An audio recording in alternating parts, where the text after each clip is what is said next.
This is the I Read Comic Books podcast. I am your host, Mike Rappin. This week, I'm joined by three Phantom Zone prisoners, Brian Murray. Kneel before Zod. Kate Lamphere. Hi. And Paul Chaseley. Hey there, true believers. This is episode 270 of I Read Comic Books. This is our 6th anniversary annual episode. This week, we're going to be doing things probably a little bit different. We're not really going to be talking about a comic book specific topic. Instead, we are going to be talking about ourselves because, God damn it, we've done 5 years of this show, and I think we deserve talking about ourselves. We do this every year. It's honestly just a great thing for us to do in order just to reflect on everything that we've done for the past year, everything that our listeners have done to make this show amazing. And we've got a whole bunch of stuff to announce today. I hope you get excited. We've got a bunch of merch dropping right now. You can head over to shop.ircbpodcast.com when this comes out on Wednesday, and you can see all the fantastic new stuff. For the people in the Discord chat that are listening right now, it's not up because I need to hit the publish button. But nonetheless, if you head over and do that, we also have another huge announcement that we're going to be making after the break. But before we get to all that really cool stuff, let me ask the question that I've been asking for years and years now. How have you been, and how have comic books been? Let's start with you, Brian. I've been good.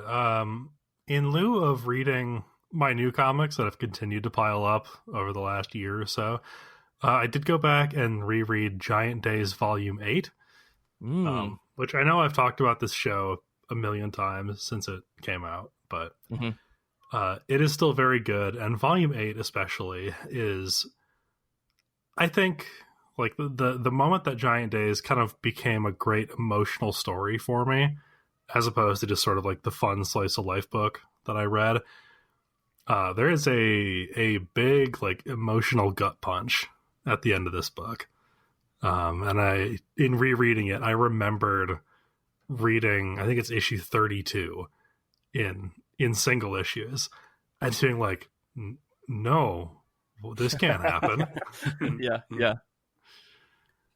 So it's been really fun to go back and revisit that. Yeah, this series is amazing. I'm glad to hear that you're rereading it and still enjoying it after a second read through, because my worry with books like this that are so good when you first read them is that their novelty can kind of wear off. But I'm glad to hear it. It sounds to me like you're saying it's still just as good as the first time. Yeah, absolutely. Well, cool. How about you, Paul? How have you been? How have comic books been? I've been good. For those curious, here in West Michigan, the weather, it finally stopped snowing, but it still seems pretty cold outside. So I'm spending my day inside for now, cooped up, cuddling with my dog, hopefully reading some comics. I'm eternally like 2 weeks behind on everything, so I can't give an update on the current state of DC's future state, the current state of future state. But I read a lot of Eternals comics lately, which I wanted to talk briefly about. I finished the original Jack Kirby series from 1978 that ran 19 issues. And in the great tradition of Kirby's New Gods, it gets canceled before it can reach a satisfying conclusion. And he's forced to include characters he doesn't want to in the book. So it's a typical 70s Kirby book. All that being said, I really love the concept of the Eternals. It's a very Jack Kirby concept. What if the characters from classical mythology were immortal super beings created by these space gods, the Celestials? That's great stuff, and he draws the shit out of it, obviously. It looks amazing. So that's a fun read. And then when I finished that, I noticed that the 2006 miniseries Eternals reboot that Neil Gaiman and John Romita Jr. did was on Hoopla. So I started reading that. And where Kirby asks that big question of what if, classical mythology characters were superpowered, super beings, Neil Gaiman adds the sort of improv, yes, and what if those characters were really dull and boring? So it's a very different experience. Obviously, Gaiman's not the same writer as Kirby, for better or for worse, depending on your taste, I guess. But the story is that the Eternals have all forgotten that they were Eternals. They're living their lives as regular people, and the story is them remembering their glory, as Eternals.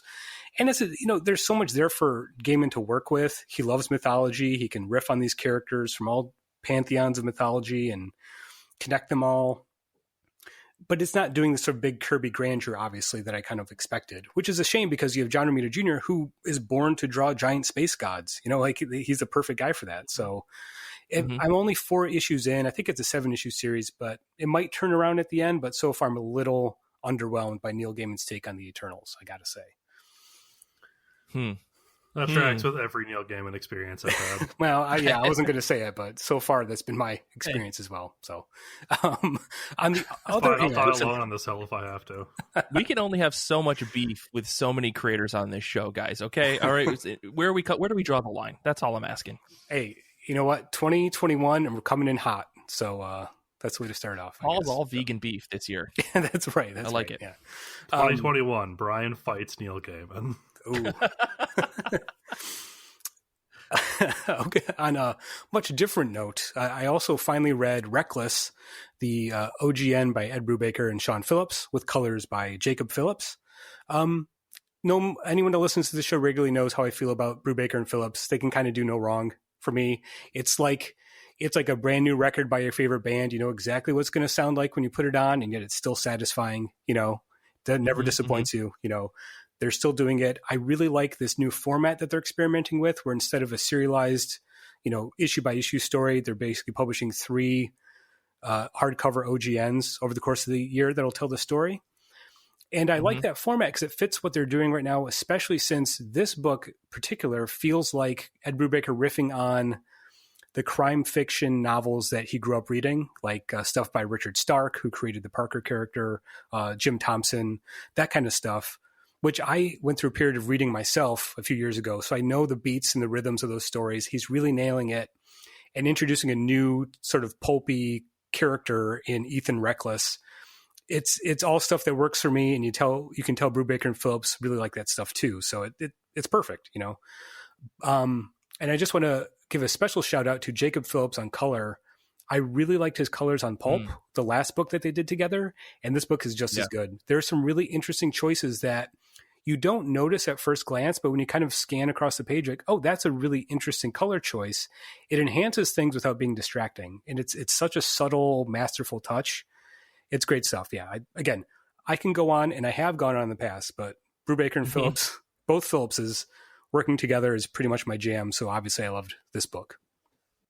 Definitely. I've been staring at the OGN just sitting on my shelf since I picked it up, right, I think the week after it came out, and I just haven't sat down to actually, really take the whole book in. I really try to take my time with those books because I know I'll just fly through them. So maybe I'll have to pick that up this week just because I'm, hearing what I expected to be the praise that this book was going to have. So, it's glad to hear that it's still consistently good. I mean, there's something to be said that, about these old pulp books, people would buy them, by the dozen, and they would just come out consistently. And you've got this old trope of like the dad who sits on his chair and he reads crime novels over and over and over, or just tons and tons of crime novels. I mean, it's fun to see Brubaker and Phillips kind of becoming that, but in the OGN format, where we're just going to maybe get like another 5 years worth of them just dropping 2 to 3 graphic novels like a year that are just kind of in this crime universe. Maybe they're not even related. They're just crime books. I think that's really exciting. Yeah, as far as I can tell, I mean, they're all going to follow this main character, Ethan Reckless. But what's nice is they seed a bunch of stuff in this book where they can take this story in a lot of different directions. So they've kind of already set up, a lot of different versions of this character they can riff on, And again, I picked this up right when it came out, and it kind of sat on my shelf until I was ready for it. So make sure in the right mind frame you can give the attention it deserves, because it's a great book. So it's good to hear. Kate, what about you? How have you been? How have comic books been? Good. I finally dug something out of my giant to-read stack in my living room, and that was For Goodness Sake, Volume 1 and then Volume 2. I backed both of these on Kickstarter.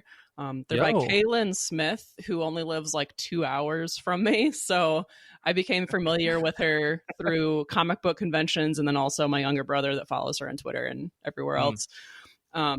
This book is about a young woman who is traveling cross country in her modified school bus and has to save a cursed demon man from some bikers. And then he ends up traveling with her as they unravel like his backstory, and then the complications of the curse, and then the recent losses in her life. So it becomes very emotional by the end of Volume 1, whereas it started as just like a romp, basically a fun time. Right. And I read Caitlin Smith's other fairly recent book, Plume. And in each of these volumes, there's like an Easter egg to that book. So that was really fun to see. That made me very happy that I have like kind of followed her comic book career a little bit. Kate, I think you and I are both like unintentionally following the same creators. I think you must be retweeting stuff or something, and I'm just like, yeah, I'll back that on Kickstarter like over and over and over. Excellent.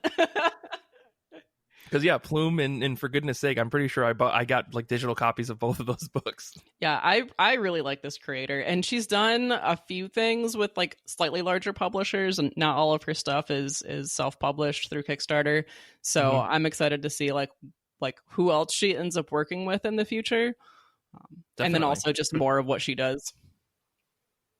Yeah, I mean, me too. I have yet to sit down and read any of those books, but I've heard good things. So I'm glad to hear this is a good read. I've been slowly trying to comb through all of my Kickstarter backed books over like I feel like I say this every couple of weeks on the show, but I'm actually trying to make a conscious effort to actually read all the stuff that I've backed on Kickstarter that I like saw a sample of. I was like, oh, this looks nice. Here's $5 or here's $10 for the digital trade. Because when it's digital and it's Kickstarter, it just disappears from my mind. I'm like, yeah, that's $10 that I'll spend in 30 days. Who cares? Yeah, same. You know.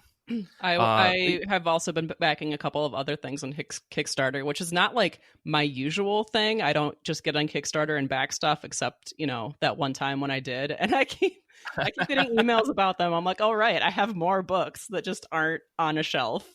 Exactly. Well, for me this week, it's been all over the place. If you follow me, or you follow the show on social media, we've been talking about this episode nonstop because I'm very excited about it. We got a lot of stuff planned for the second half of the show, as I said. But let me talk about what I've been reading. Like I said, I've been trying to sit down and read a bunch of Kickstarter stuff. I read this Agents of the Realm book that I think I talked about last week. But the other thing I sat down and read was this Aster of Pan graphic novel that I backed on Kickstarter. This is by a French creator named Merwin.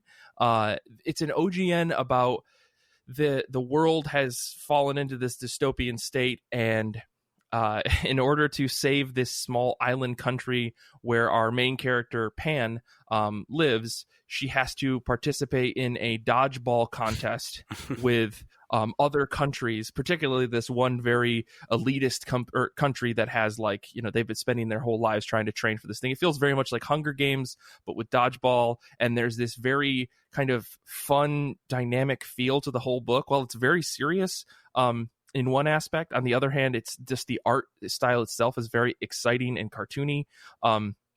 It feels extremely French to me. I don't know how else to explain it. There is this layer of melancholy that just kind of exists across the whole first third of the book that really sets your mind up to kind of chill the fuck out before things get action packed. But the action is very dramatic, and it follows a very good, very solid cadence that doesn't feel overwhelming, and it doesn't make you fly through the pages. It forces you to kind of stay on each page, appreciate each little bit and piece of the art. And there are pages in this book that will just floor you. I know that there's a whole thing about how French artists are treated, and they kind of live their lives quite differently than how we do things here in the United States. And I think when you look at this book, you can tell how much time and effort and patience and love went into every single page of the book. And so, from beginning to end, this is a fantastic book. I'm really excited to get my hardcover copy in a couple of weeks, which is kind of the reason that prompted me to read this digital copy, just because I wanted to see what it looked like to make sure that I, spent the right amount of money and that it was worth it. But also, I knew this was going to be good. Just some of the preview art was really exciting. So I'm very excited to see what the printed edition of this is going to look like, because the digital copy is beautiful. I posted a screen cap on Twitter a couple days ago about it, and I was totally floored by it.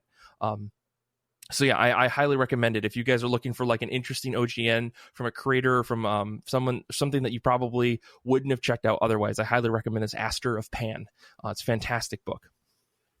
The other thing I want to talk about is the book that I feel like everybody on my Twitter timeline has been talking about, and it's probably just because I follow the main creator, Zach Thompson. But this is I Breathe the Body #1. the cover of this book is absolutely disgusting and terrifying because it looks like someone's body folded inside out, and it's gross. The artist, Andy McDonald, is spectacular. Like, his art is tremendous. But I definitely expected a lot more body horror out of this book than what we got in the first issue.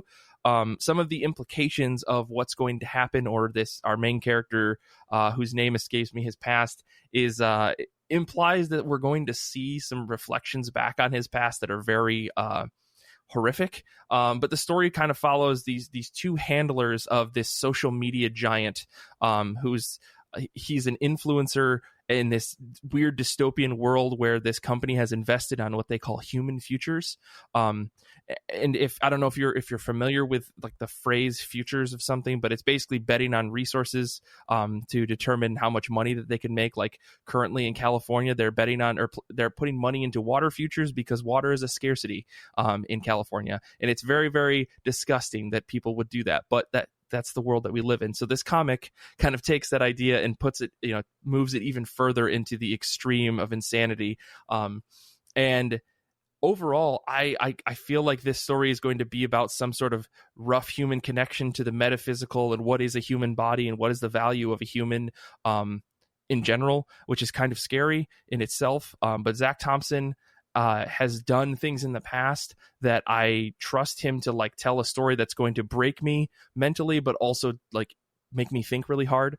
The other book that he did with Lonnie Nadler, I think, that I can't think of, I don't know if anybody knows it off the top of their head, from Black Mask, and where people were basically living inside of each other's heads, kind of really screwed me up. So I'm willing to try anything else that this guy is going to. Come Into Me, that's what it's called. And it's I don't know, this book seems like it's going to be in that vein of kind of trying to break your mind through the comics medium, and I'm ready to see that happen. That's pretty much it. Yeah, I was curious about this book because I think just like you, Mike, I saw a lot of images popping up on my social media feeds, and it was very Hellraiser-esque, all of the images I was seeing, which piqued my interest. Yeah. So, might have to check it out. I will say the first issue doesn't really have any of that. Okay. There's a strange sequence at the beginning, but otherwise I think, it's an issue one. It's trying to establish some things before it really tries to fuck you up. So, I'm ready for that to happen, essentially. Sure. Like, I expected to get from the get-go to just be knocked around quite a bit. But I think this is probably my guess is it's going to be a 6-issue series or something, or maybe it's going to be longer. Who knows? Again, I haven't looked much into it beyond just the constant talking about it and people screaming, "This is a perfect comic book." I don't know if that's true, but it is a good read. Okay. So I would recommend it. All right. Yeah, let's move on to our comic picks for this week. Comics are dropping on January 27th, 2021. What are you guys excited for this week? I'm going to throw this back to Kate. Yeah, Brian had his staple of Giant Days, and I have my staple of Firefly. So here we go. New Sheriff in the Verse, Volume 2 is coming out this week. This is by Greg Pak and Lalit Kumar Sharma. Volume 1 was a really good time. The captain, Mal, was predictably made a sheriff of a town, except all of his friends are still outlaws. So, they get up to some hijinks, and he has, this like moral quandary of who he sides with and such. And I'm glad that this title is still running, and I appreciate that they're trying to keep everything in canon with the show. And so far, everything is in canon with the Dark Horse comics, but we'll see how that turns out as their like timeline tightens, because there was only so much time between the show and the movie that they can possibly fill in. So I'm having a good time with it as it's coming out. I also want to mention Loot number 1. This is by Don Handfield and Richard Rayner. And then the artist is Kaylin Smith, who I was just talking about. Same artist as For Goodness Sake and Plume. This seems to be a modern story about a kleptomaniac turned treasure hunter. I got real like Indiana Jones vibes from the description. And the description also mentions like worldwide adventures and rival treasure hunters. And this is from a smaller publisher, Scout Comics, I believe. And so I don't know if I'm going to be able to get this physically or digitally, or if I might just wait to see what they do with getting out a volume. It might be a few months before I read this, but I'm excited to see that Kaylin Smith is signing with larger publishers. So that's exciting. Brian, what about you? What's your pick for this week? Well, I wanted my pick this week to be We Only Find Them When They're Dead #5, because that apparently did not come out last week. I got a whole thing where my Comixology subscription was paid and then refunded because I guess they also were convinced it was coming out. So instead, I'm picking Star Wars The High Republic #1.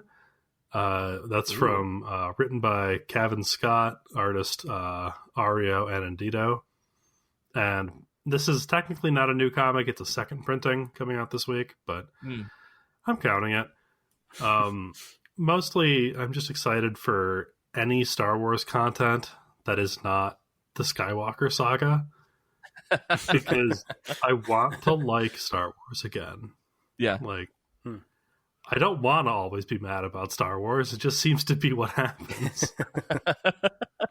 So I'm hoping that by reading a book set hundreds of years before Anakin Skywalker even existed, we can dodge that. And if we don't, I'm going to be pissed, and you're going to hear about it.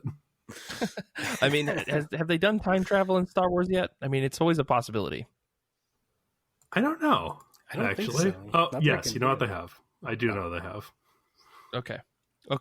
Danny in the Discord chat is confirming for us. Yeah, on Rebels, like Danny said. Yeah. Okay. That's not canon. Come on. Paul, you and I are going to have words after the show. Yeah, we're going to talk about this in the break. Well, that's exciting. I've heard positive things about the High Republic. I'm really curious to hear your take on it, given that you are my go-to Star Wars expert. Yeah. So I also have Charles Soule's book, like the audio book. I checked out a bunch of audiobooks on Libby from the library, and then this came out. So I'm like, well, these are going to go away in 10 days, so I have to finish them first. I gotcha. Paul, what about you? What's your pick for this week? My pick is Paul's picking fights this week. Exactly, that's my pick. My pick is actually Department of Truth #5 by James Tynion IV and Martin Simmons. I'm really enjoying this series. Again, the elevator pitch is that conspiracy theories can actually become true if enough people believe them, and there's a government organization designed to prevent that from happening. It's a great concept, but what really hooked me was issue 3 of this series, which I guess maybe mild spoilers if you're trade waiting on this. That issue specifically deals with the conspiracy theory about Sandy Hook, the Sandy Hook school shooting being a quote unquote false flag or being staged, which is a very real thing. Like that's something that people really deal with. And that story in that issue is about a mother whose child was killed in a school shooting, but she begins researching the conspiracy theory and basically convinces herself that it was a conspiracy and it was a false flag. And that's when this series really started exploring the real world consequences of conspiracy theories, which is something we all saw a few weeks ago in very real, in real time happening in our capital. So right. The fact that we have a comic that probably didn't intend to be hitting so close to home and I think it's a very important book in that regard. If they're able to kind of keep poking at that idea of there are real consequences and ramifications for this type of conspiracy thinking.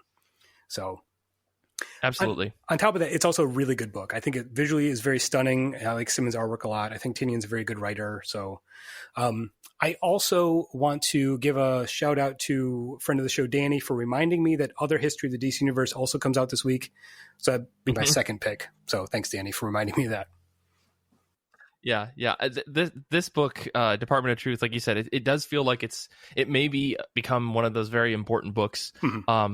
And it's definitely a book that the more I read it, I'm like, Tynion feels like he's walking on incredibly thin ice, like just in general. Because I feel like a misstep in this book could really just throw it off the deep end where you'd never really want to come back to it because it either goes too wacky or it gets too serious. But I feel like so far he's managed that without making me feel too overwhelmed. And I feel like that's a mastery of this topic, of the topics that are covered in this book. Yeah, and it is interesting. This issue 5 is the last issue of this opening story arc, and the whole time you've kind of assumed that the main character who joined the Department of Truth is on the right, quote unquote, right side, but I feel like he's kind of playing with that. Like there might not be a right or wrong side on this. Everyone could be wrong. There could be no winners in this story. So it's very interesting in that regard. Definitely. I think this is one of those books that once the first trade or maybe a couple trades come out, I'd really want to sit down and reread and honestly do like a big discussion about it, just to like see how, because like the problem with this book is it's so timely. I don't mean to spend too much time on this, but I think there's a lot to be said about it. The thing that's interesting is this book is incredibly timely. I don't know how well it's going to age, or if it's going to age so well that it is going to become a super respected book. Like it's really early. It's really too early to tell about that.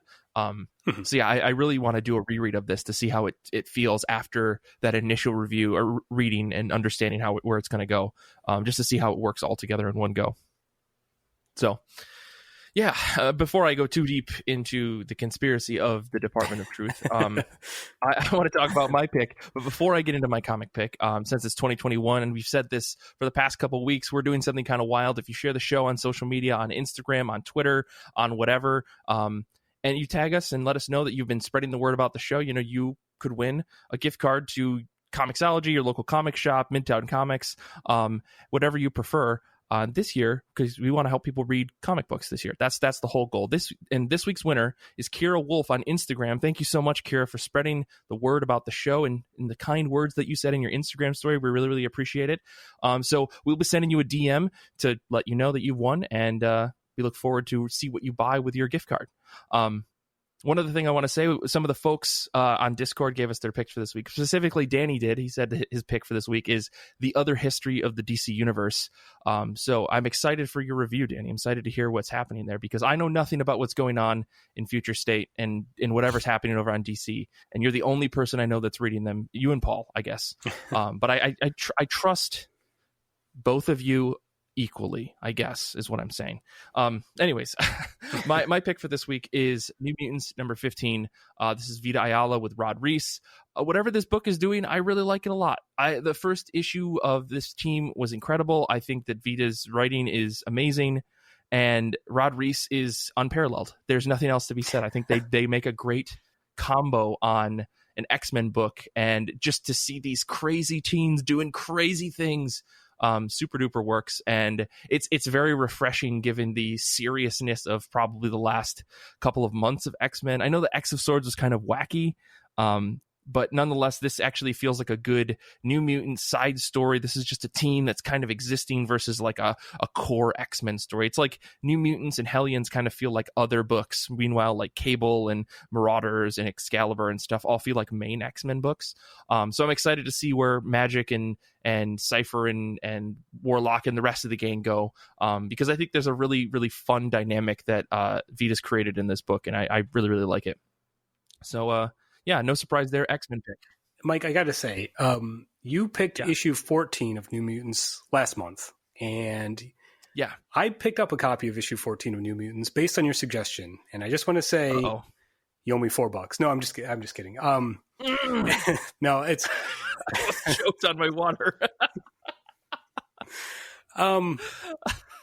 No, it's fine. It's funny. I really enjoyed the artwork. Like you said, it's a visually stunning book. I like the character interactions. I just run into the problem I always run into with the X-Men comics, is that there's just too many damn X-Men. I didn't know who half these characters were. So, right. I might. It's. Go ahead. I was gonna say I might dip my toes back in. Eventually, maybe kind of pick up a trade collection at some point, because I do like the New Mutants, the core characters, a lot. So, yeah, at least I had that for me. I think what's interesting is that this book, New Mutants, feels like a book for people like me who really love the X children, right? Someone that's like okay with not necessarily focusing on the big, dozen or 24 X-Men that are kind of in every book. Your Wolverines, your Cable, Cyclops, Jean Grey, Kitty Pryde or Kate Pryde, Emma Frost. Like, if you're fine with getting away from those and you like kind of a lot of those side characters, like New Mutants is the book for you. Sure. Maybe I should have said that in my original review, because I think if you're not a fan of those characters, if you didn't read, Morrison's New X-Men and then the subsequent New X-Men series that was written by Craig Kyle and Chris Yost, this probably won't be a book that you're going to love. But as it turns out, apparently there's a lot of fans of these characters, particularly a lot of like X-Men Twitter is just like head over heels for all of the various young X-Men that existed at some point. And this is basically that book, plus some of the mutants that have been introduced over the last half dozen years, that just are like one-off characters that needed to get collected as part of this. Okay, guys, we're all going to Krakoa, and then somebody swept them up in their giant arms and then dropped them on this island because fuck their parents or something. But yeah, it's interesting. So I find that take on this kind of not necessarily upsetting, but not surprising, I guess, if you weren't someone who's like entrenched in things. I have a feeling, though, that if you were to read this as like a trade, like if you were to wait until this arc is over or something like that, you probably would enjoy it more, because I have a feeling that if you roll with the punches of these characters, you'll eventually get the feel for them. And by the end of the story arc, you'll be like, oh, I kind of like and understand these characters a little bit more, even though I don't know every inch of their, backstory. Yeah, that makes sense. Yeah, again, I know the core New Mutants characters. I've always liked Magic and Danny Moonstar and those characters. So yeah, I think trade waiting might be the way to go for me. So let me know when that drops. I'll check it out. All right. I mean, or I'll give you the $4 back, Paul. I mean, however you want to do this. No, it's okay. Okay, well, we're going to take a quick break. When we come back, huge announcement, all sorts of stuff is going to be coming. We're going to be talking about the last year of I Read Comic Books. We're going to be doing a little bit of a trivia game that Brian put together for us. I have no idea what it's even going to be about. Who knows if it's even going to be comic book related.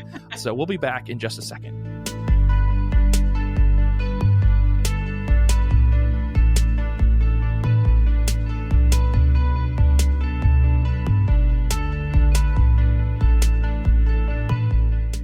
IRCB folk.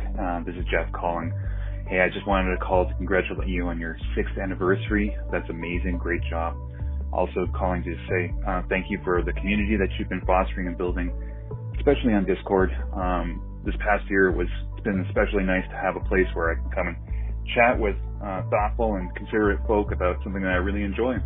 Just a nice big place to be. Anyway, again, congratulations on your 6 years of work. I'm looking forward to seeing another 6 years of your work, and I'll be listening to you soon. Bye. Hi, this is Stephanie. Thank you for doing my favorite weekly comics podcast. I love the different perspectives each host brings and the different kinds of books you all talk about. I really appreciate the insight into both comics and the world you all offer.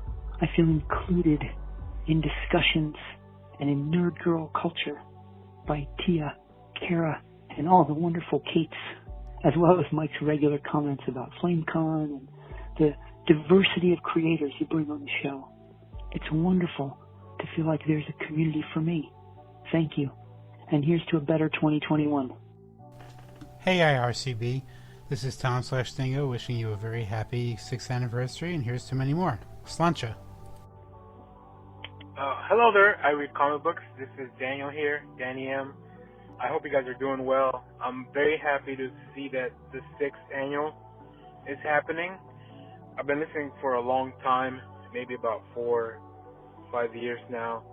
And, you guys' podcast is amazing. And it's a really cool inspiration for somebody that just wants to talk comics. So I appreciate that. I wanted to leave a voicemail with some of the thoughts that Mike asked for in the prompt. Favorite event of 2020, and this is for me to stay on brand. It had to be DC's Dark Knight's death metal. It was just everything I love, and some of the things I hate about comics all wrapped up into one, but it was still a lot of fun. I don't have any comic book secrets because I just tell people everything that I love to do and say, like, all the time. Like, I'm X-Men trash, Batman's at the forefront, but I hope you guys have a great annual. I hope y'all have another decade or more of I Read Comic Books, because I think people should never stop reading comic books. So thank you for everything you put out. Thanks for all the content. Thanks for the community you've built on Discord. It's a lot of fun. And looking forward to a lot more I Read Comic Books in the future. Take care, everyone.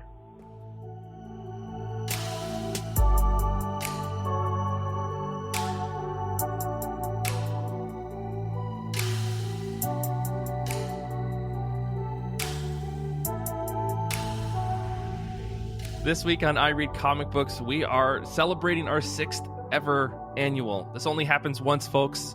This is quite an ordeal. We've been doing this show for I think it's 5 years, 6 years, whatever you want to call it. We started in 2015, so technically this is the beginning of our 6th year. And we've done a lot. We've done a lot this past year, despite the awful pandemic, despite the end of the fucking worst presidency this country's ever seen. We managed to survive, and everyone out there who listens to the show also managed to survive, and I think we should take a second to celebrate that. The first thing I want to say is that we were running a survey for a little bit, and I made the great idea of collecting a bunch of information and asking people questions and collecting emails, but I didn't ask for anyone's name. So we have a winner of the $20 gift card that we were giving away as part of the survey. I just don't want to, expose or dox anybody's email on this podcast. So if you won, you should be getting an email from us shortly asking what kind of gift card you want from Midtown Comics, from your local comic shop, or from Comixology. And thank you to everyone who filled that out. It really honestly helps us improve the show and make things better for you guys, for the people that are listening to us every week. So thank you so much for your support. And yeah, I guess to start this thing, it's been quite a year. Like I said, we've done a whole bunch of stuff here at I Read Comic Books. Kate, Brian, Paul, I don't know. What are your thoughts over the last year of IRCB? I'm glad it was here. As you mentioned, Mike, 2020 was a pretty rough year for a lot of different reasons, but I found myself really relying on the regularity of recording the show, hopping on Discord, talking with friends, being able to kind of ignore the outside world for a little bit and just talk about comics with people. It really, really helped keep me sane this past year. So thank you to you guys for keeping the show going, and thank you for everyone on Discord for cutting it up over there. It's always fun. Yeah, I agree. Having the podcast to do meant that I wasn't just a couch potato in 2020. Sometimes transplanted to in front of a computer. Yeah, it's been a wild year. I feel like our Discord community grew pretty quickly, and we've got a lot of really consistent folks that are coming in and hanging out with us and just, chatting comic books and goofs and letting us talk about, all sorts of wild shit. I think it's because of the Discord that we did the snacks minisode earlier this year, because, if you're on the Discord, you're probably well aware of how often Nick is talking about food and all the various Guy Fieri videos that he posts. And it's a central thing, but it's a really fun thing. It's not all comic books, and I've enjoyed spending time getting to know everybody on the Discord and hanging out. We do like these monthly hangouts, and we do the book club, and we do all this other stuff where we've created this really nice little community. And I don't think that we would have made this. It wouldn't have been possible to feel this close to everybody had it not been for the Discord. And I know we started it before the pandemic, but as soon as that hit, it felt like there was this nice, this bastion of a place that we could go and just hang out and be among comic friends and talk about comic books and, and manga and everything else that we do. And it's, to me, it's been great to just be able to pop on and see that a lot of people have been talking, and I don't necessarily need to catch up on every chat, but to know that this community exists and we don't have to necessarily push it around. It's really, really nice to just see the people who love this show also getting together and talking about comic books and taking recommendations from each other and all that stuff. It's been great. Yeah, and especially since it's overwhelmingly a positive atmosphere. Social media can be very toxic, so to have people that are there purely for the love of comics, and there's no one, making fun of others' taste. There's no one sort of saying that, you're not reading the right comics, reading the wrong stuff. Everyone's very supportive, and it's very encouraging to see that dynamic of it. Mm-hmm. Definitely. like right now we've got Danny, Aaron, Jeff. I think Cinco is in and out. He might just be on chat. Nick, from the show, all just hanging out, listen to the episode. It's amazing. To have people show up and listen to the show live, and then even then, continue to have the conversations that were started on the show or started in the chat beyond the episodes. And just, again, it's like you said, Paul, it's a very welcoming community. I think everybody in the group, we all have this kind of mentality of, I've read a lot of comic books, but I'm always looking for more. And so everyone's really open to suggestions and feedback and differing opinions, I think. And again, nobody's mean about it, which is, to me, seems so rare in the comic book community, especially online. When you get on Twitter or you get into some of the bigger comic book Discords, it's not nearly as fun and welcoming. And that can just be because it's a bigger pool of people and everyone's kind of trying to be themselves and be outgoing and stuff. But this community feels really tight and friendly, and it's been really nice. I feel that's a reflection of the show itself. I think over the past 5 years, we've really made an effort to be diverse in both the stuff we read and we talk about and the kind of guests we have, the discussions. So I think that's just a reflection of what people want maybe from a comic book podcast. And I'm glad we can do that. Definitely. Speaking of communities, though, I do want to also talk about our Goodreads group, which is, as of today, 747 members. I remember when Kate Scotchless proposed this idea, she was like, "Hey, we should start a Goodreads group. We should try to run it and just push comic books and stuff like that," because Kate was really involved in Goodreads, and she was absolutely right when she said that it was a great place to get people interested in talking about comic books. If you look at that group, people are posting in it every single day in multiple threads about what they're reading and having discussions about our book of the month. And it's created its own independent, pretty large, 700 and almost 750 people in this group. And I know they're not all communicating, but nonetheless, it's awesome to see how much that's grown over the last year. I think at the beginning of last year, we were at 500, 600 people. So to see the growth here is amazing. We must be doing something right. And I think, I realize I'm just talking and talking and talking. So Kate, Brian, please cut me off. But I do want to shout out specifically to our Goodreads moderator, Aaron, who has picked up a lot of the slack that we haven't had time to do and made that thing run efficiently and super smoothly. But yeah, Brian and Kate, I don't know, what are your thoughts on some of this stuff? Yeah, I need to get on Goodreads more. It's one of those things where like navigating the website is just irritating enough that I just don't do it. And then I'll go on there for a book of the month discussion or something and be like, oh yeah, this is actually a super cool place. Yeah, I really like to see what books of the month are picked. We have themes every month, and then people nominate what they want to read, and then one nomination wins and we all read it in theory. Sometimes me. But it's really, I've read some really interesting things that I definitely would not have read otherwise if it weren't for this group. And we have a few topics this year coming up that we haven't done before, like kids getting into trouble is one of them. Okay. So I'm very excited to see what people pull out of nowhere for me to read. Yeah, I think we've gotten some incredible nominations this past year.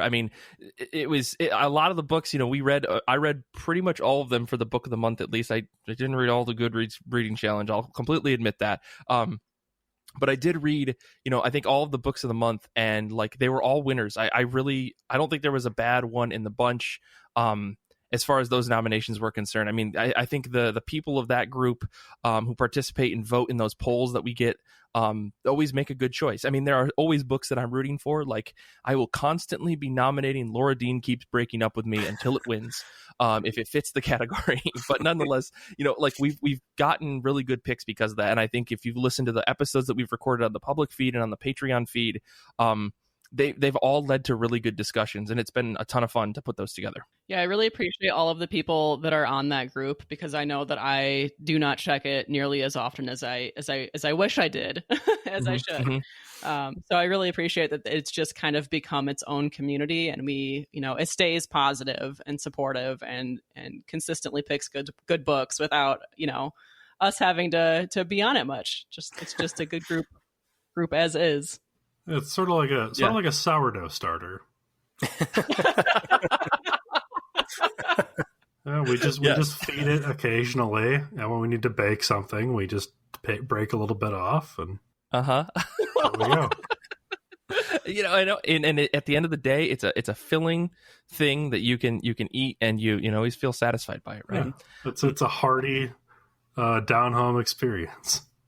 Yeah, and I think that what's great is to see the other side, the other piece of it, which is our reading challenge that we do every year, right? I think we've been doing the reading challenge almost every year that this podcast has been around, maybe except for the first year. As soon as Kate Scott just came on, she was just like, all right, guys, here's what's going to happen. We're going to do this and this. And I was like, all right, Kate, if you think so. And it totally worked out. I think the reading challenge has been a really, really awesome piece of the Goodreads group.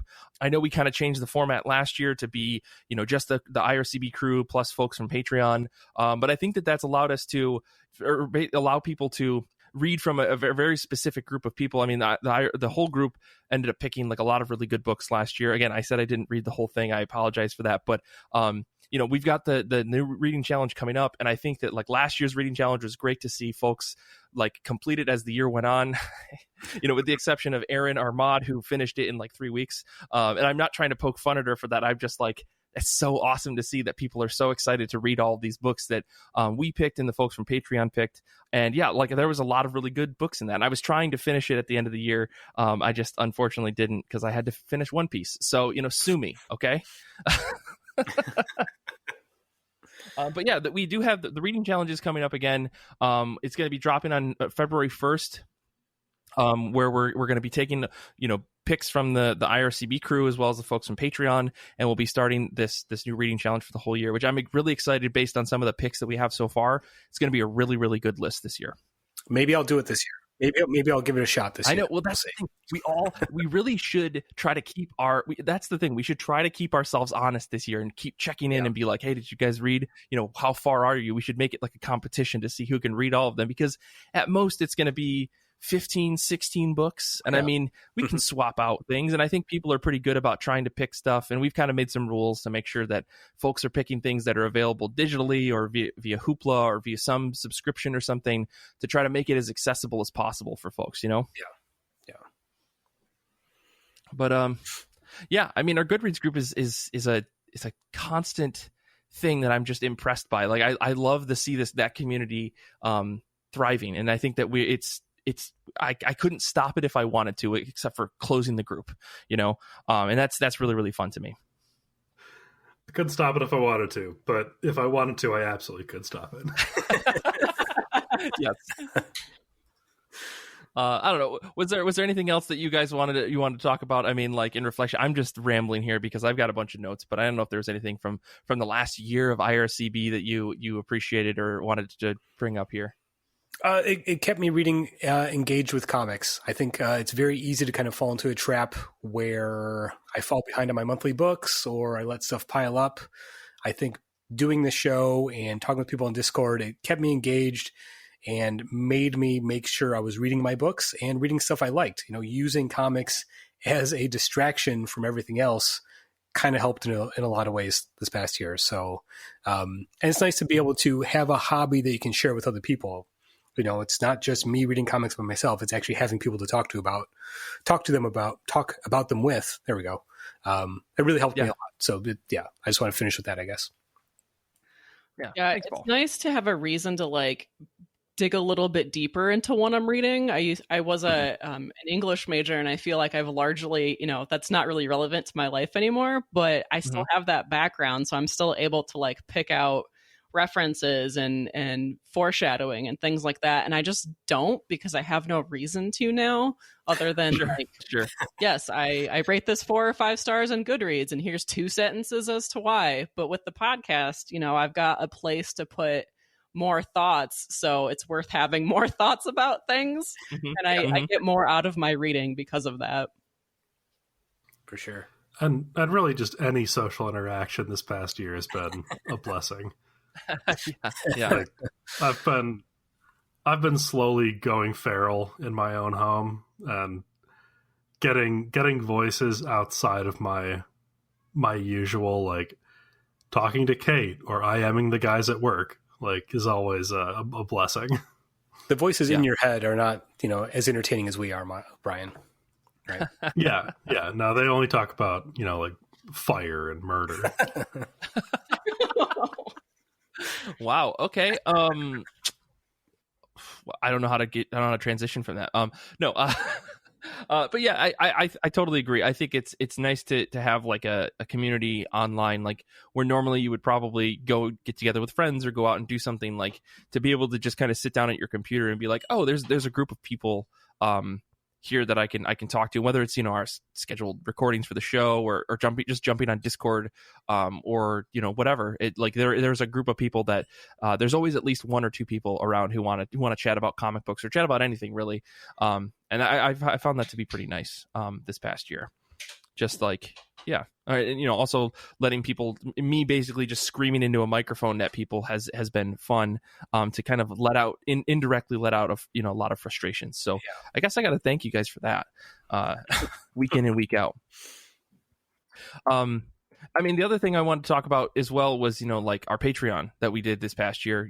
We've been doing for a little while now.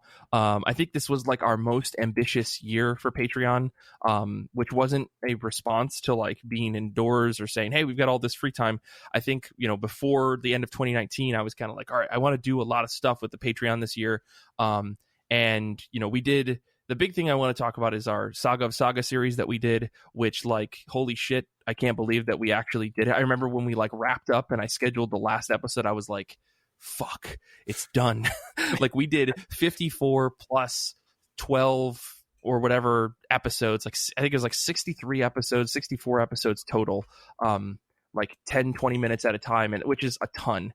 And I know we released a ton of them, to people twice a week, I think, on the Patreon. And it was super ambitious. Like, I remember when I conceived the idea in like the summer of 2019, at the end, I was like, all right, here's what I want to do. Do you guys think this is possible? And then, of course, Kara and Brian and Kate stepped up and they were just like, yeah, we love Saga. And then I think that I must have tricked them, because it was such an endeavor to like actually sit down and write down notes and, and record. We had to record constantly because we had so many episodes to go through. And luckily, we've got Xander, who is the greatest person in the world, putting everything together, just dropping all these episodes and stuff. And I hope that people enjoyed it, because it was ultimately was a lot of fun to revisit all of Saga, but it was still like a huge endeavor, which we've kind of decided to try to revamp for this upcoming year. But yeah, I don't know. It was you could really tell which episodes we recorded at the same time,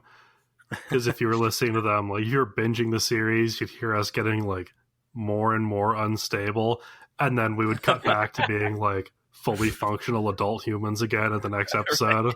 Right, it's like, oh, they recorded that the next weekend. Got it. Yeah. Yeah. I mean, I don't know. It was a lot of fun. I mean, the other thing, I think we've been doing this IRCB movie club, which has been a lot of fun. It's myself and Paul and Brian. Paul, I don't know. I'll defer to you, since this is kind of your brainchild. Yeah, and I'm glad everyone's enjoying it. I've had a blast doing it. The idea was that the only other thing I like talking about as much as comics is movies. So if I could combine the two, that'd be ideal. And I'm really liking that connection. And I think the purpose of the series was less about, let's just talk about movies that are based on comic books intellectual property, and let's talk about maybe the intersection between the two mediums, because movies and comics are sort of like, in terms of art forms, they seem like cousins to me. They're very similar in a lot of ways, but the experiences of each are very different. So I think we've made a good attempt to talk about comic book movies as what they can bring to the story and what makes them different from the actual comics that they're based on. Talk about the experience of them both, and it's been a lot of fun.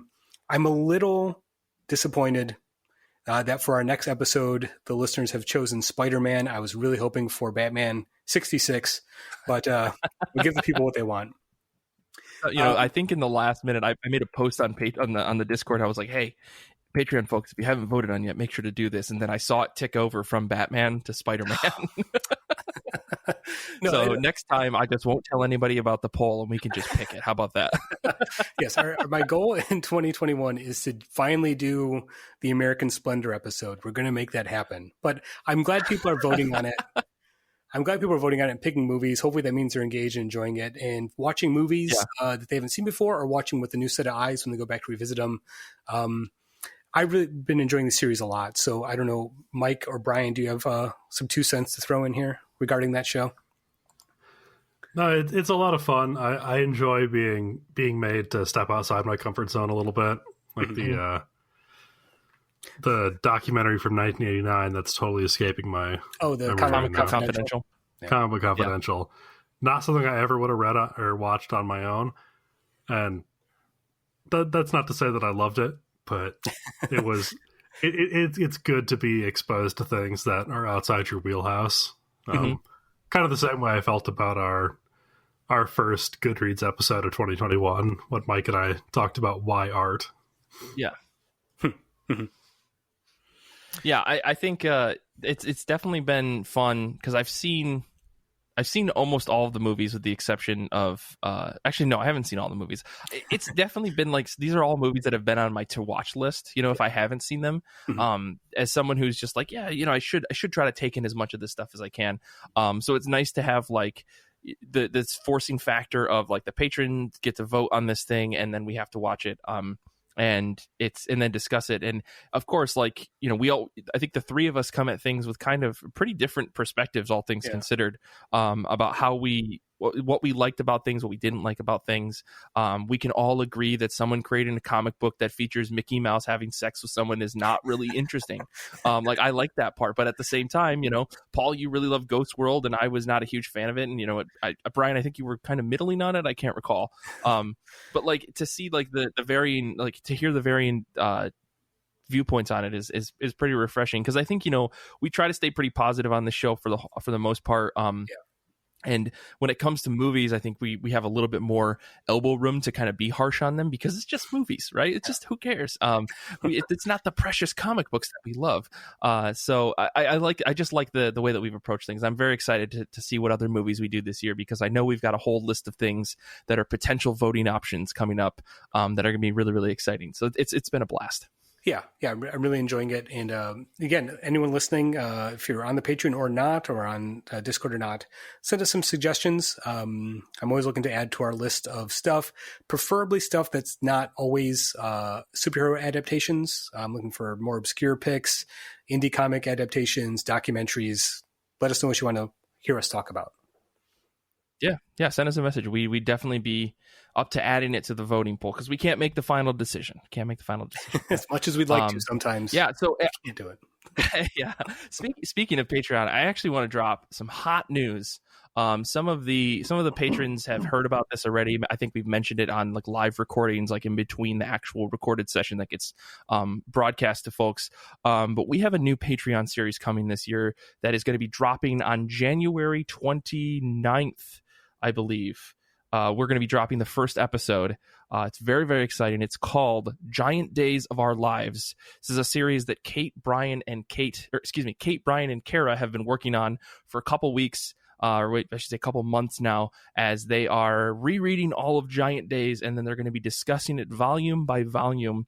We have some wonderful art that is going to be I'm dropping in the Discord right now for folks to see. This is the cover to that series that we had commissioned, done by a wonderful artist named Phi Do, I believe, and it's going to be an awesome series. I've listened to the first episode, and it's very exciting to say the least. So if you are a patron already, you should definitely get on that because this is going to be a Patreon only exclusive. I can't wait to hear what everyone thinks of this show, and I'm very excited to see where it goes as they read through all of Giant Days. This is like our new read along series, and yeah, very, very excited about it. Brian, Kate, you guys are on this show. What are your thoughts here? What do you guys think about this? Do you love this or not?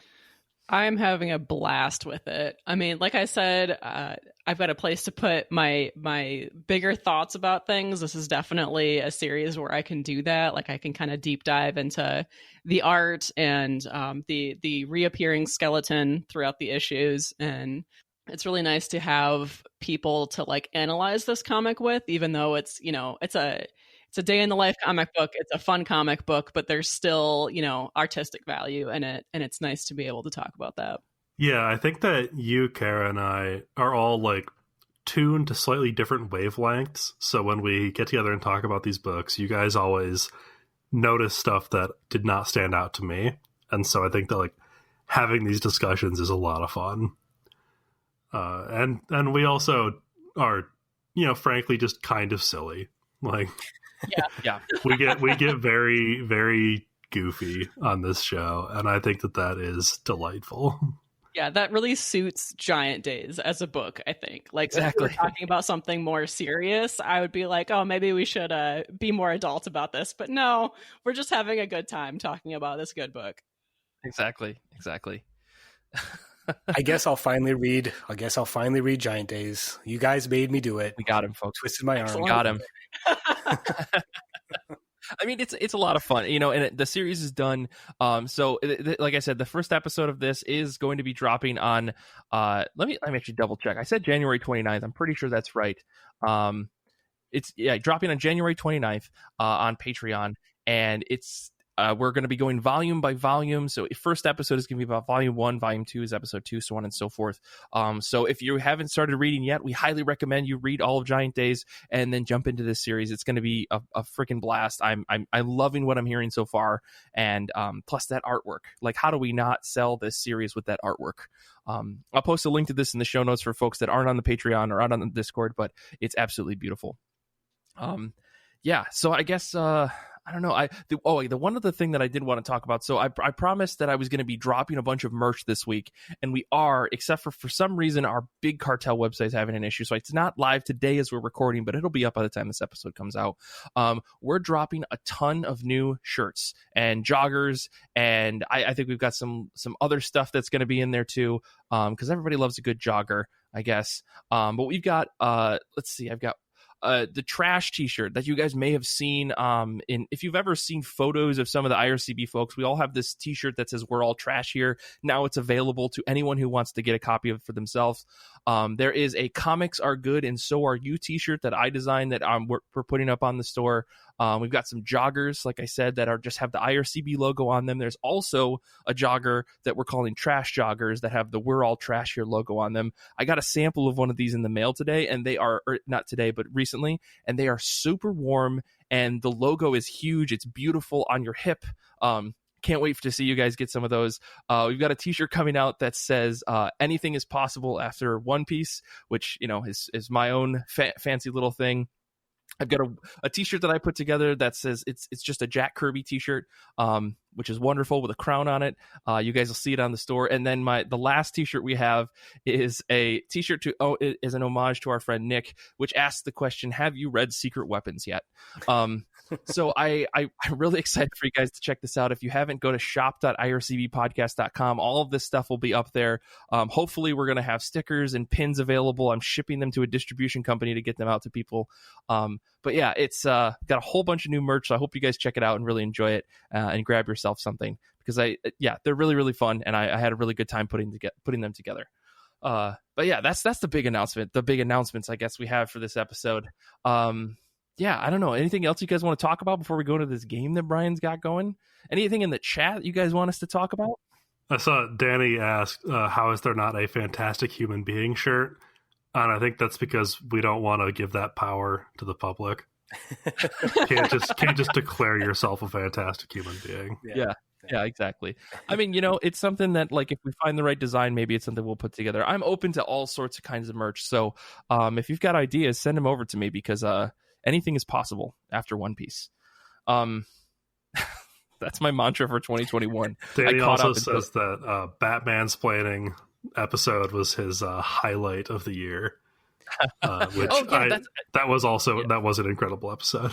So good. Yeah, that's actually something we should talk about too. I mean, we did these donation episodes to, in support of the protests for racial justice here in the United States and really around the world. And I really appreciate everybody who reached out and donated some money to these causes that needed it. And, you showed us your receipt, and we made episodes, as like a form of payback, I guess, whatever, for that. Not like revenge, but, we wanted to make some episodes. So I mean, we raised, I think, almost $500 for various causes through everybody's donations, and it has just been incredible. Like, it was amazing to see people reach out, and Tia and Kara put this idea together, reached out to me and said, Mike, can we make this happen? And it was awesome to organize everything with them and get those episodes put together. And I know we slowly released them throughout the year, but the goal was to kind of make sure that people were still aware. And it was super successful. You guys all kind of recorded episodes for that, right? I don't remember who did what. It's been a long year. I don't think anybody asked for me. Oh, okay. Well, I'm sorry. It's fine. It's fine. I'm not upset. Yeah.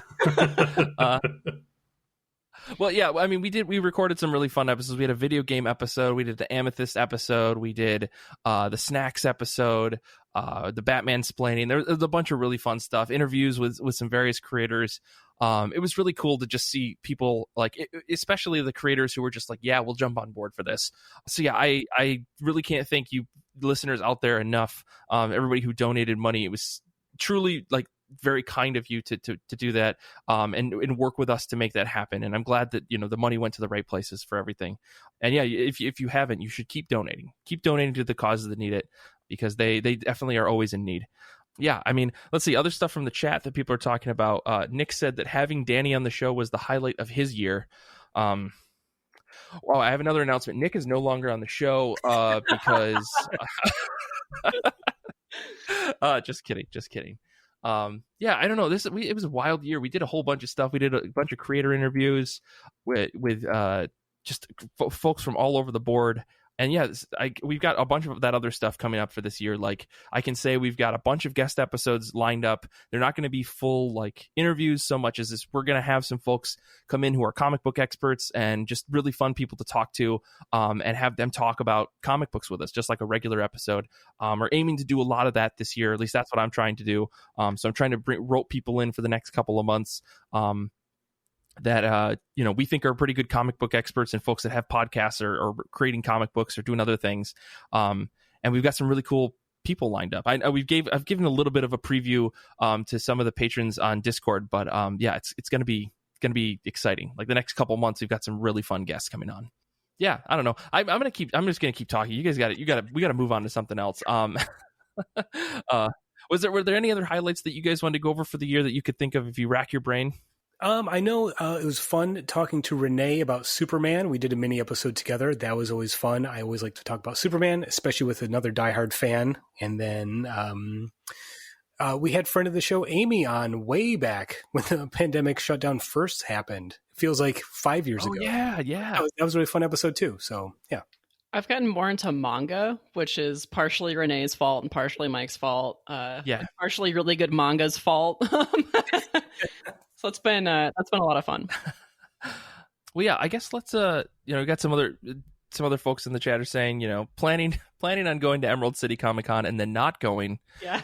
Man, I will say last year was supposed to be like a huge year for the show, like in terms of travel, in terms of like conventions and all this other stuff. We had so many things lined up that were potentially going to happen, like Golden Emerald City. I was going to try to do something big for New York City Comic Con. I was going to try to get a booth at the Brooklyn Comic Con. I was going to try to get basically just try to go to as many conventions as I possibly could that were like in the New York radius, and then try to like go to C2E2, go to Emerald City, go to TCAF, all this shit. I was just like, fuck it. I'm throwing all my money at this thing. And unfortunately, nothing happened. So I'm hoping that once the pandemic is in a safe enough spot where, travel is okay, and conventions are okay to attend, that we can do all that stuff. And whether that's this year or next year, we'll see. But it's still something I really want to do, because I was really looking forward to meeting a lot of the folks who are dedicated listeners to the show and have been like, talking with us on Discord and hanging out with us. It just unfortunately just didn't work. It was really, really a bummer. But you know what? We've been able to make that work online and hang out, and I think that's been at least an okay trade-off, all things considered. Yeah. So I guess let's get into this. Let's get into this little game that Brian put together. Brian, to face the gauntlet I've laid out for you.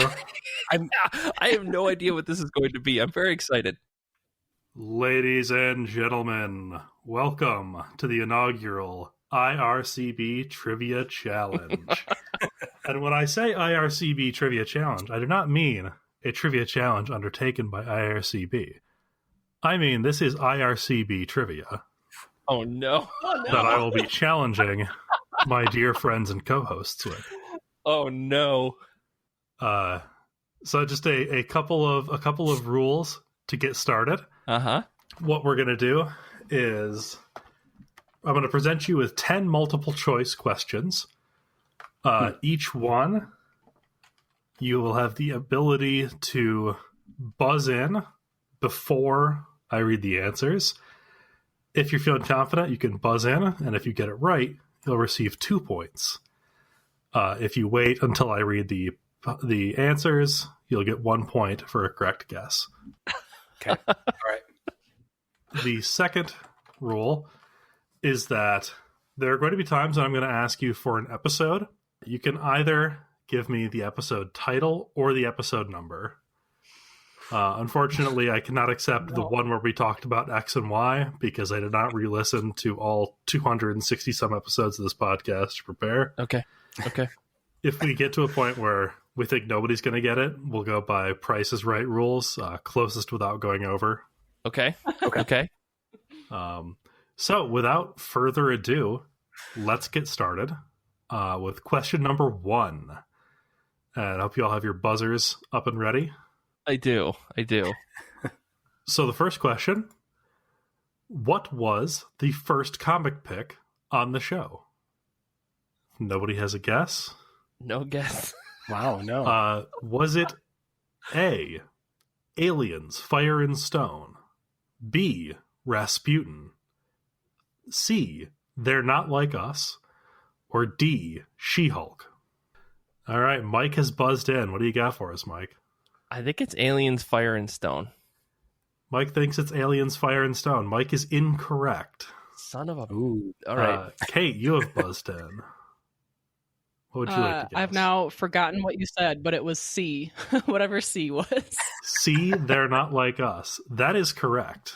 Oh. Damn it. That is 1 point for Kate. Holy shit, Brian. This is... This is some deep stuff.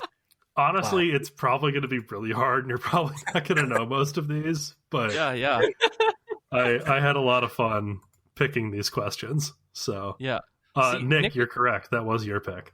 Yeah, okay. I was wondering if you actually skimmed through these episodes to get that, because sometimes the show notes, I don't list things in order, which I know folks complain about, but like, if you want to come intern for us for free and order things based on what we talk about, you're more than welcome. I'll definitely give you all the admin privileges to do that. So I'm sorry. I relied on the show notes except when I couldn't, and then I actually skimmed the episode. Okay. So I'm going to reset your buzzers and go to question number 2. What was the first episode without Mike? Was it A, episode 18, Free Comic Book Day and Age of Ultron, episode 22, #Name 3 Artists, episode 25, DC versus the Other Big Two, or episode 30, What Is It with Genre Books? Paul has buzzed in. This is a total guess. I'm going to say it was episode 30. It was not episode 30. Darn.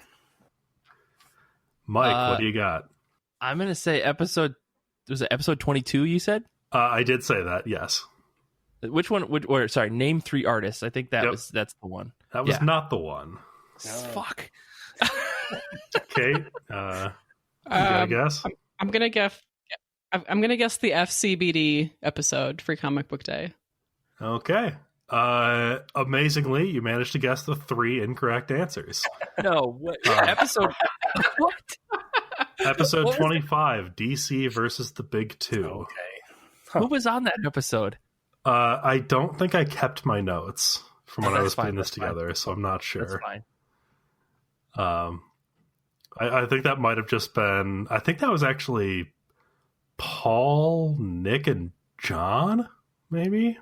The host Xander and John discuss their comic picks. Oh my goodness! Wow. From way back when John Francois was periodically.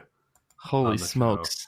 Show. Okay, let's go to question number 3. This one is appropriate. Who were the guests on the first IRCB annual?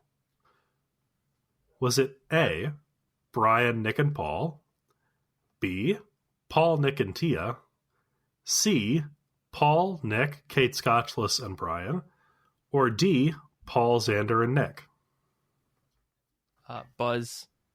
I'm sorry. I did not reset your buzzers. Mike, what do you got? D, Paul, Xander, and Nick. That is correct. Yeah. Yeah. The rare Xander appearance on the... rare Xander appearance. Nice. Yeah, those all really stood out to me when I was setting these up. I have reset your buzzers this time. Okay. Thank you. Question number 4. This one is a shout out to Nick White in the chat. Which episode first featured Nick's library shame? Was it A, episode 84, The Politics in Comic Books? Was it B, episode 107, Library Penalty Non Grata?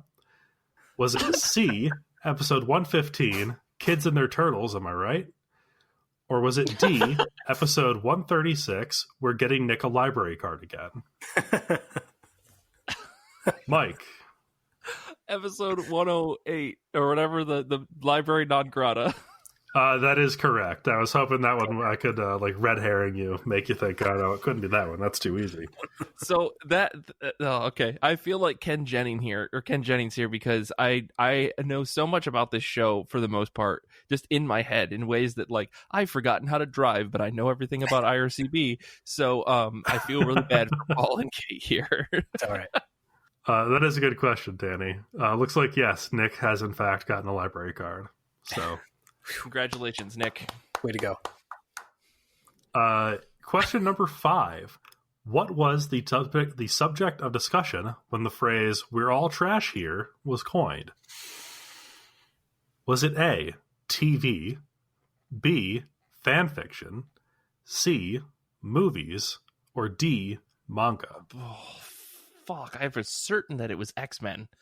Sorry, Paul. I'm going to say it was fan fiction. It was not fan fiction.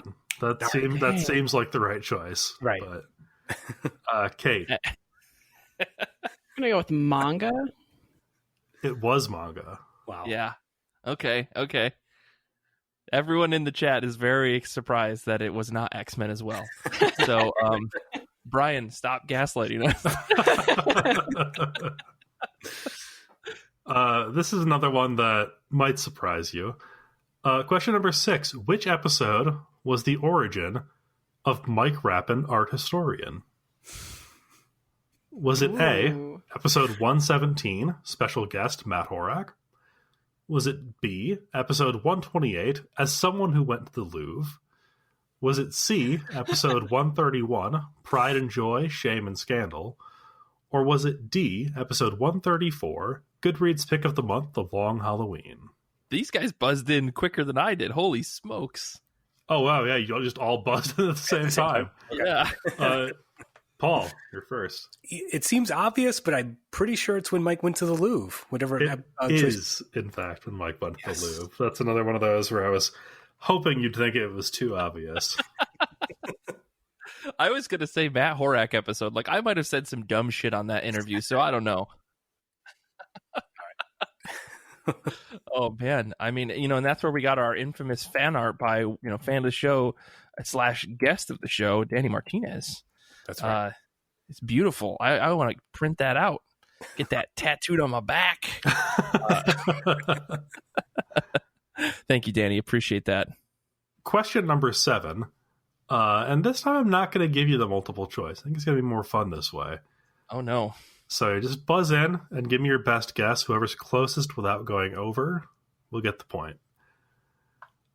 How many episodes feature Mike, Nick, and Paul? Oh. Should I cheat? Can I cheat? Okay. Kate. I'm going to go with a quarter, so about 50, 70. You have gone over. Mike, damn. you buzzed in next. 44. Mike, you have also gone over. Wow. Excuse me? Paul. I'm going to say 37. Oh, Paul, you have also gone over. Oh, man. Excuse me? It was 33. Wow. All right. I'm crunching some data later. Hold on. That's incredibly surprising to me because I feel like I've gone out of my way to make sure that there aren't too many Mike, Nick, Paul episodes. Like, I think I've talked about this on previous annuals about like the meticulous scheduling that I do for the show to make sure that there's a good round robin of people on the show. And I know that you probably see it, like, I think Kara mentioned it to me a couple weeks ago that she's usually on like 2 episodes in a row, but that's because like the way things are ordered, it's like there's always going to be duplicate or like repetitions for people based on how I order things. And that's really surprising how low that number is. Cause I think like even with the early episodes of the show that like Nick, Paul, and I were on a lot of the episodes, but I guess to Brian's point earlier, there were a lot of episodes with Xander and then John, and we had Jeff for a little bit, and then we had a couple of other people. There were also a lot of early episodes that were just Mike and Nick or just Mike and Paul. Oh, right. Oh, that's true. When we were just two people. Yeah, that's true. In the days where we were scrambling for news articles before the show started. Yes. Yeah, that's just blows my mind. So interesting. But hey. In a similar vein, we have question number 8. Besides Mike, Paul, and Nick, who has been on the most episodes? Oh, somebody already has a guess. Oh, boy. 2 people have guesses. Paul, you buzzed in first. I'm going to guess Tia has been on a lot of episodes. Oh, that is correct. Oh, wow. Wow. It was actually a tie between Tia and myself. Okay. That sounds right. Nick called it in the chat as well. Good for you, Nick. Yeah, Nick called me and Tia. Yeah. Nick's got his own yarn board at his house. All the episode stuff. We get it. So do you have a number there, Brian, for how many episodes you and Tia were both on? I don't. I think it was somewhere in the low 50s. Wow. I can pull that up. I can get that data. Sure. Believe me, I got an Excel spreadsheet that just has every episode that we've recorded for the past 5 years. Let's see. If we're looking at Brian is at 67. And Tia is at 73. Brian, I think your data might be wrong. Yeah, I mean, my data was all pulled just from looking at our website. And then doing Excel formulas. So I see. All right. Well, that's a good point, Nick, because I was not including minisodes. Not including minisodes. That would definitely make the numbers more even. Sure. Because Tia did that whole series by herself and all that other stuff. So yeah. Question number 9 before Danny can start an insurrection in our Discord chat. Danny screaming, "Stop the count! Stop the count!" Okay, go ahead, Brian. Sorry. Question number 9. This will be another guess, closest without going over. How many main show episodes? So not counting minisodes or anything like that. Mm-hmm. How many main show episodes has Mike not been on? Mike, you have buzzed in first. I'm going to say 12. Okay, you have not gone over. Kate, you buzzed in next. I don't feel like Mike is super off, so I'm going to go with 14. Just going to try to edge Mike out. Okay. Yeah. Wow. You have also not gone over. Paul, what's your guess? So it's I'm going to say 24. Okay. Paul, you are the closest without going over. The actual number was 40. Wow. 40. Look at that. Wow. Oh, my Lord.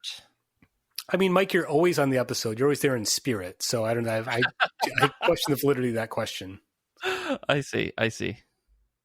Oh, man. And our final question number 10 here. Which regular episode, excluding annuals and interviews, is the longest? Ooh. Was it A, episode 64, just edgy? Was it B, episode 85, Jack King Kirby? Was it C, episode 121, Book of the Month, Superman Red Sun? Or was it D, episode 231, The Longest Decade of Comic Book Movies? Mike. I'm going to go with D, the longest, that one, the comic book movies one. Mike, you are correct. Yeah. The answer was D. That was a long episode. Yeah, we appear to have a winner. Let's get a big hand in the chat for Mr. Paul Jasley. All right, Paul, I did it. I'm the number one fan, so apparently you all need to do better and still up here listening. So I'm curious to know what other folks got. I mean, this feels like super in-depth. I read comic book stuff. I truly went for like hard shit on here. Yes, you did. That's amazing, Brian. I also had a tiebreaker set up where I was going to make you go back and forth telling me Goodreads Book of the Month episodes. Ooh. Oh my goodness, Brian. But we didn't need it. So thank you all for participating in my my Machiavellian game show. Oh man, well that was a lot of fun. I am just like blown away. I'm looking at my Google Doc that I have of all the episode stuff. I have I don't even know how many. I can't, for stupid Excel. There's quite a few episodes that I'm not the host. I'm actually. What happened? This is my show. What the fuck, you guys? It's a big, it's a big deal. I think that's awesome though that you dug through this whole thing, because I have to wonder if anybody at home got even close to some of these. Because, I spent several hours on our website one night this past week. Ryan, I wish that you would have told me you were doing something like this, because you have access to all this data. But then you would have been prepared. True, that's true. Yeah. I couldn't give you any edge. I knew you were already going to be most likely to pull ahead of the pack here. True, very true. Well, yeah, that was a lot of fun, man. I appreciate you putting that together, and I'm glad that you dug so deep on it. I guess we've this is a pretty long episode. We were talking about potentially doing some Q&A. I'm totally open to doing some if folks have any pressing questions, but otherwise I think that's almost a good spot to wrap things on. Maybe we'll do something after we finish recording here, but yeah, I think this has been a really fun episode, guys. I'm glad that we got to do it. I hope everyone's excited for the stuff that we have coming this year. Like I said, we've got a lot of really exciting stuff coming on Patreon. We've got some really cool guests that are going to be on the main feed, and we're going to try to do, I guess, more interactive things if possible. Try to do more with the Goodreads group, try to do more with the Discord. Might not be running Dungeons and Dragons for people, but definitely going to try to do some more fun stuff, just live hangouts and everything. And I'm glad that people are showing up to our live recordings, because it's really fun to have people in the chat just goofing with us as we get through this thing. So I don't know, do you guys have any last thoughts before we wrap up here? I just was kind of impressed going through those questions, the sheer amount of content we've produced over the past 5 years. It's we really all give ourselves a big pat on the back for keeping this up weekly, which is pretty impressive, plus all the bonus stuff. It's great, and it makes me feel like maybe it hasn't been a waste of my time. I've contributed something to the show. Yeah, so definitely. Yeah, and now it makes sense why Xander looks so much older now than he did 5 years ago. Well, yeah, I mean, I also forget that these that some of the titles of this show are just ridiculous. So thank you for reminding me that, because I think that I'm really funny. So typically, though, the funnier titles will usually come from Xander when he's editing. So we'll see what he comes up with this one, if he's not, screaming and yelling in my ear about how long the episode is. But yeah, well, I guess thanks for joining us today for the episode today. I really appreciate it. You guys, the three of you sitting down and talking with me today, and everyone on the Discord. Like I said, we're gonna wrap things up here. I guess you can follow us all on Twitter. You can follow Brian at BrianHead. You can follow Paul at OhiPolly, and you can follow Kate at KateElfier on Twitter. You can follow me at Mike Rappin, and you can follow the show on Twitter and Instagram at IRCB Podcast. Yeah. This episode first aired on Patreon and is possible because of our wonderful patrons. Join today for exclusive series like the IRCB Movie Club, Saga of Saga, and more. Join now at patreon.com/IRCB podcast. And if you haven't already, please take a second to rate our show. I think 5 stars would be a good rating. You can do that on Apple Podcasts, Stitcher, or wherever you find your podcasts. Doing that really helps spread the word about the show and get us more listeners. You can also join our IRCB Discord community to chat about comics and more, and also listen to live episodes like this one as we record. You can do that at ircbpodcast.com/Discord. And it helps a lot if you tell your friends, or maybe even your local comic shop, about the show. Infinity Shred is the best band in the universe. They do all of our music. We can't thank them enough for letting us use their music over the years. Xander is a fantastic editor, a great friend, just a nice person to be around, and we can't thank him enough for all the time and effort that he put in. I mean, we didn't say it early in the show, maybe we should have, but goddamn, he did so much for us this year, and we really, really appreciate that he put so much time and effort into making this show sound fantastic. I want to say thanks to Brian, Kate, and Paul for being on this episode. Thanks to everyone hanging out with us on the Discord. Danny, Aaron, Jeff, Nick, you guys are amazing. We really appreciate everyone else who's hanging out with us on the Discord and can make it to all of our hangouts and stuff. So until next time, let's look forward into an amazing year. I'm really excited to see what we do in the 6th year of IRCB. And just remember, the comics are good, and so are you.